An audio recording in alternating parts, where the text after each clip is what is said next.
Bueno, María Fernanda Latorre, no son buenas las noticias el día de hoy. Balance del orden público, han pasado muchas cosas.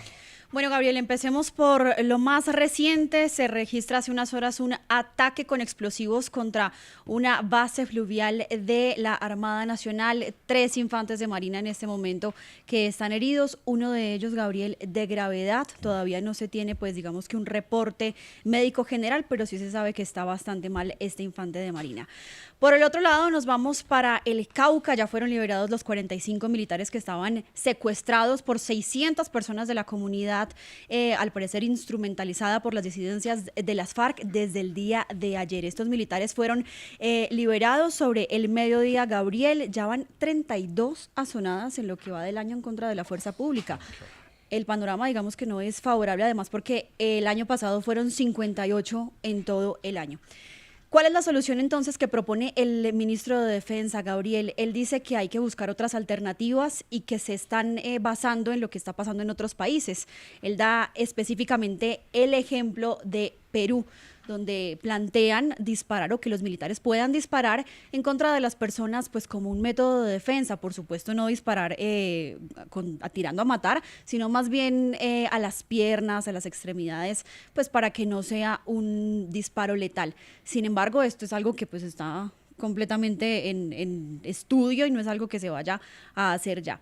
Y por otro lado, la solución que propone el presidente Gustavo Petro. El presidente dice que entonces si van a seguir haciendo azonadas en contra de la fuerza pública, pues entonces que en esas zonas van a empezar a hacer aspersión con glifosato en contra de los cultivos ilícitos. Además, el ministro le vuelve a responder al presidente diciéndole, pues presidente, se puede hacer, claro, pues el presidente es el que manda, pero la Corte Constitucional tiene que revisar esa medida, Gabriel, porque es que pues la Corte en nuestro país ya dijo que estaba completamente prohibido el glifosato. Actualmente sí hay glifosato en el país, pero pues es para una aspersión manual y terrestre, más no para aspersión aérea. Bueno, pues Julio César, analicemos esto porque de todos modos, además, tanto el presidente de la República como el ministro de Defensa están diciendo que esto está pasando es porque están debilitadas las disidencias, los grupos guerrilleros y los narcotraficantes. Si esto es debilitados, ¿cómo sería peor? Sí, es una teoría muy extraña, Gabriel, que parece más bien una manera de lavarse las manos frente a lo que es claramente el fracaso de la política de seguridad de este gobierno, que tenía un nombre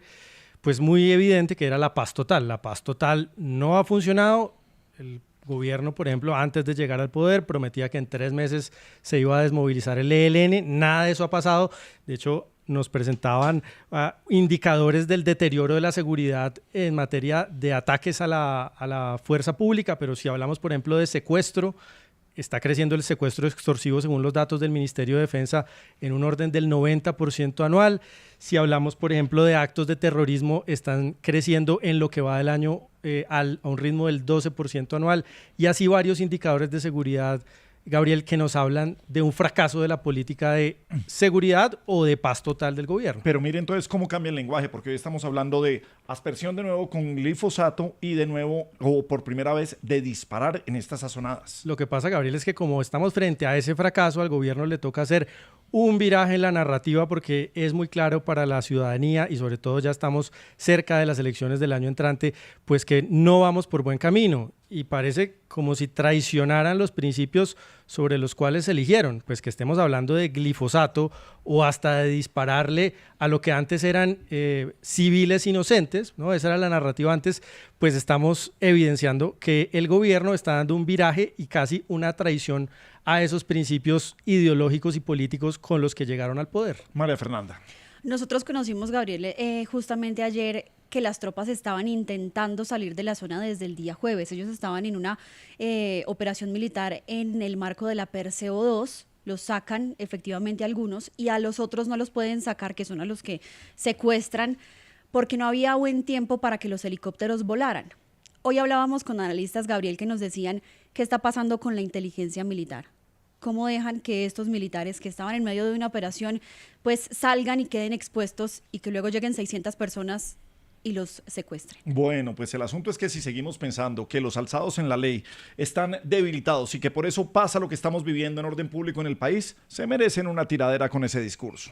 Hola, soy Jairo Libreros, profesor de la Universidad Externado de Colombia, y soy la voz de quienes nos indignamos con la relación entre los levantamientos sociales que padecen los militares y una supuesta debilidad de las estructuras criminales.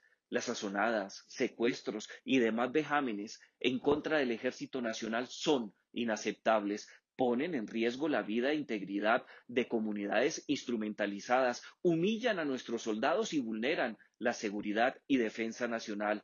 Pero, general Sánchez, usted no puede explicar el estado de indefensión de nuestras tropas, emboscadas constantemente por ciudadanos coaccionados y desarmados, como una prueba de la debilidad de las disidencias de las FARC. Ministro Sánchez, ese cuento es contraevidente. Digamos las cosas como son. Las operaciones militares de profundidad, de proximidad y de retaguardia carecen de la inteligencia mínima necesaria para garantizar su integridad. En conclusión, militarmente navegamos sin datos, no tenemos capacidad de anticipación, pero del ahogado, el sombrero. Menos mal, esas estructuras criminales son débiles. ¿Qué tal si fueran fuertes? Apague y vámonos. Tiempo de hablar de otras cosas y tiene que ver con el Ministerio de Minas y Energía. El ministro de Minas y Energía está implicado cuando era interventor de la empresa Aire en la compra de unos transformadores. Y hoy tenemos para Edwin Palma una mala noticia. Tenemos un testigo protegido que va a hablar en su contra. Adelante, señor, por supuesto. Vamos a proteger la identidad de nuestro testigo y transformar la voz. Hola, Gabriel. Cordial saludo. Ya que motivación, ni que o nada. Sí. Yo hago aquí la denuncia porque en ninguna otra parte me pararon bolas. Por ejemplo, quise darle la exclusiva al calvo de Espinosa y al cabezón de Gustavo Gómez, pero me fue como un culo porque se hicieron los martinicas Sí. y por eso preferí venir a la Luciérnaga. Bueno. Claro que me encontré con Julio Iglesias y decidí devolverme más bien. ¿Cómo se topan, viejitos corrompidos? Es un testigo protegido, no vamos a revelar su...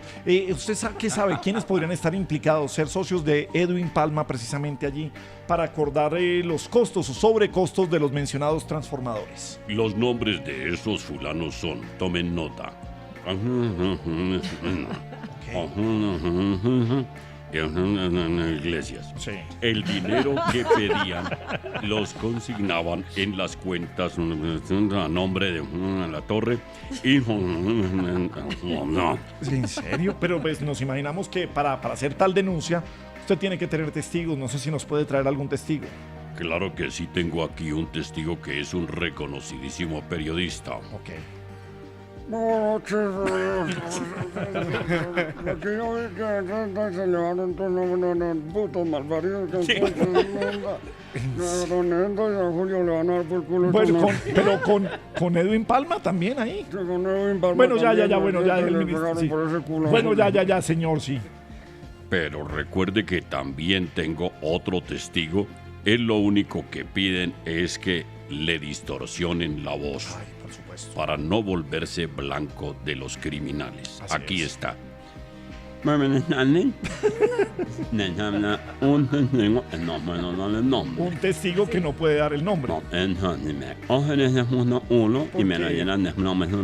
Porque de pronto le dan por el seguro. Le pagan por el seguro. Esos tipos tan queridos. El novio tenía un gimo. Tenía un símbolo Y el gimo era muy pequeño y a veces se lo metíamos en la ñoña. por la Entonces, trocha. Cogía el carro y lo metían por la trocha. por la ¿Pero qué trocha. tiene que ver con los transformadores? En ese mismo unos mismos le llevaron las plantas, los mamadores. O sea, en el mismo carro los tipos No. eran muy queridos y se llevaron los transformadores Los que tienen los mamadores. sobrecostos. Y se llevaron cuatro mamamadores. Los transformadores. Los cuatro mamamadores. 4 transformadores. Estos transform- Mandan los mamadores. Bueno, sí. Y mandan la puta mierda. Bueno, por la punta izquierda. Por la punta izquierda se los llevaron. Una vez me la manda. ¿Dónde están los mamadores? ¿Dónde están los transformadores? ¿Dónde están los ¿Dónde mamadores? están los transformadores? En la puta mierda. En la punta izquierda. Bueno, ya, adiós, testigo protegido. Bueno, que le vaya bien, adiós, señor. Bueno, don Julio César Iglesias, analicemos qué está pasando allí con Aire, con lo que tuvo que ver Edwin Palma al parecer allí. Muy enredado el ministro de Minas, que recordemos, Gabriel, es un histórico dirigente sindical, ¿no? Entonces está descubriendo la diferencia entre ser sindicalista y ser ejecutivo o directivo de una empresa. La denuncia que hace la periodista Silvia Charri de la revista Cambio, pues tiene que ver con la creación de un ecosistema destinado a tumbar a la compañía, montar una oficina paralela de compras que se encargaba de adquirir unos transformadores a unos proveedores, pero lo hacía a unos costos superiores a los que habitualmente venía Aire comprando esos mismos transformadores, por supuesto, para quedarse con una tajada. Eso nunca había pasado en Colombia, eso sería nuevo, que alguien tuviera sobrecostos. No, jamás. No. Sí, nunca. Sí. Sí, lo que responde el ministro a estas acusaciones es que los contratos de compraventa finales se realizaron en la administración de la interventoría posterior a su salida de Aire, en la administración de Diana Bustamante, que fue su sucesora en la intervención. Sin embargo, la periodista Charri le responde, lo cual hace más grave todo este asunto, es que durante su administración se firmó un contrato marco en donde incluso los precios que se acordaban eran superiores a los que finalmente firmó Bustamante. O sea que iba a ser peor el tumbado en la administración del señor Palma.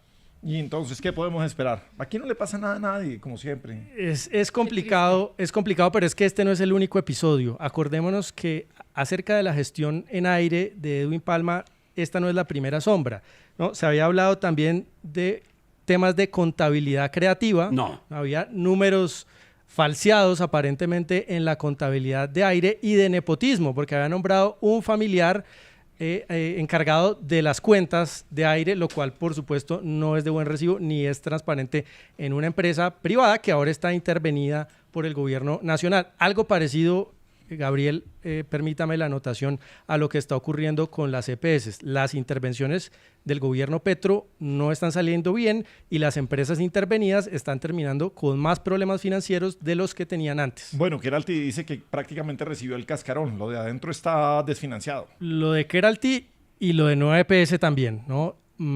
Disparadas, no solamente las quejas que hablábamos ahora, sino también las deudas con las clínicas. Y si las deudas se disparan, pues la atención también se desmejora para los pacientes.